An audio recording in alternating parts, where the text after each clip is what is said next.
തലേ ദിവസം തന്നെ വെള്ളപ്പത്തിനുള്ള മാവൊക്കെ അരച്ച് റെഡിയാക്കി വെച്ചതുകൊണ്ട് തന്നെ ഇന്ന് കുറച്ച് വൈകിട്ടാണ് കിച്ചണിലേക്ക് എത്തിയിട്ടുള്ളത്.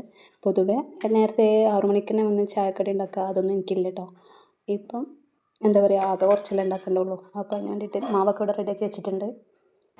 വെള്ളപ്പം ഞാൻ ഇവിടെ വെള്ളപ്പച്ചട്ടിയിൽ കുറച്ച് ചുടും, അല്ലാണ്ട് ചീനച്ചട്ടിയിൽ കുറച്ച് എണ്ണ ആക്കിയിട്ട് ചുടും കേട്ടോ.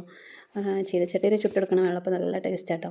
അതിന് കറിയില്ലെങ്കിലും ചായൻ്റെ കൂടെ വെറുതെ കഴിക്കാനൊക്കെ നല്ല ടേസ്റ്റാണ് കേട്ടോ. പക്ഷേ ഇവിടെ മോനക്കത് പറ്റില്ല. മോനക്കത് സാധാ വെള്ളപ്പച്ചട്ടി ചുട്ടിട്ട് എടുക്കുന്നതാണ് ഇഷ്ടം. ഇന്നിപ്പോൾ ഞാൻ ഈ വെള്ളപ്പത്തിൻ്റെ മാവിൽ കാര്യമായിട്ട് ടേസ്റ്റോ അങ്ങനത്തെ ഒന്നും ചേർത്തിട്ടില്ല കേട്ടോ. നമ്മുടെ വീട്ടിലൊക്കെ സാധാ പോലെ തയ്യാറാക്കുന്ന രീതിയിലാണ് ഈ മാവ് ഞാൻ റെഡിയാക്കിയിട്ടുണ്ട്. പക്ഷേ വെള്ളപ്പം കുഴപ്പമൊന്നുമില്ല, ഉഷാറായൊക്കെ ചെയ്തിട്ടുണ്ട്. വീഡിയോ കാണുമ്പോൾ വീഡിയോ ഇഷ്ടമാണെന്നുണ്ടെങ്കിൽ ഒന്ന് ലൈക്കും ഷെയറും സബ്സ്ക്രൈബൊക്കെ ചെയ്യാം കേട്ടോ.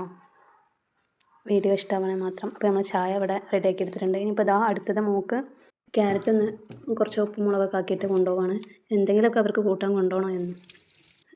ഇപ്പം ഇഷ്ടംപോലെ കൂട്ടാനൊക്കെ കിട്ടുന്നുണ്ടെന്നാലും വീട്ടിൽ നിന്ന് എന്തെങ്കിലും അവർക്ക് കൊണ്ടുപോയാൽ പറ്റും.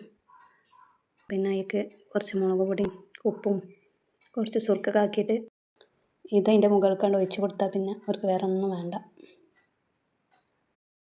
അപ്പോൾ അതും കൈക്കലാക്കി ഓളതാ പോണ്.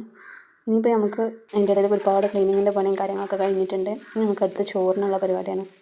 മീൻ പൊരിച്ചതും ബീട്രൂട്ട് ഉപ്പേരിയൊക്കെ വെച്ചിട്ട്